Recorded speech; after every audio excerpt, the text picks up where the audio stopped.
Bonjour, aujourd'hui je suis avec Josiane, coach confiance en soi de tousmescoachs.fr. Alors si comme beaucoup de monde vous avez la fâcheuse habitude de tout remettre au lendemain, Josiane va vous expliquer comment résoudre ce problème. Regardez bien.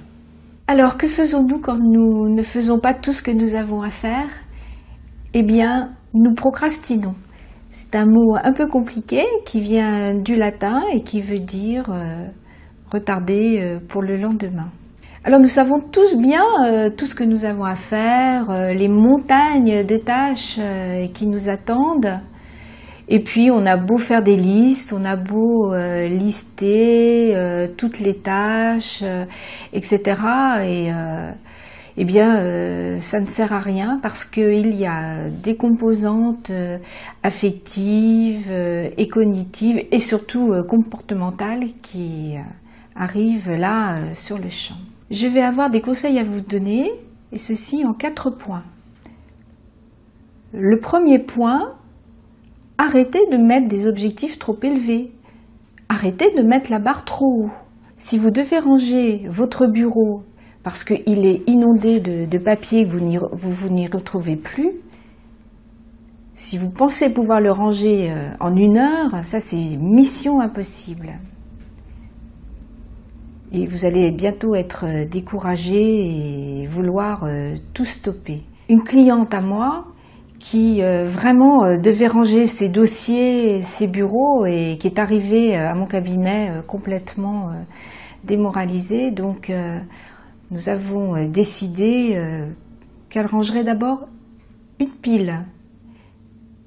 Et puis finalement ça lui a semblé tellement facile qu'elle a fini dans la journée par ranger son bureau.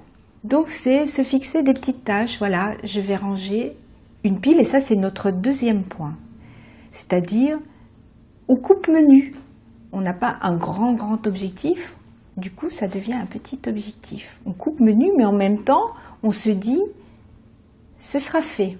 Le troisième point, et c'est un des points quand même les plus importants, parce qu'autrement en coaching, eh bien, on n'y arrive pas, c'est plutôt viser le résultat, c'est-à-dire comment on va être satisfait quand le bureau sera rangé. Ça va nous paraître aéré, et d'ailleurs quand on range, on s'aère également la tête, et c'est vraiment beaucoup mieux de viser ce résultat, comment on va être content, plutôt que de viser les obstacles, parce que si on visualise les obstacles, on va dire oh là là, tout ce que j'ai à faire, etc. Donc ça c'était le troisième point. Et puis le quatrième point, qui est un point très sympa, c'est qu'on se récompense. C'est vrai que nous avons perdu l'habitude de nous récompenser.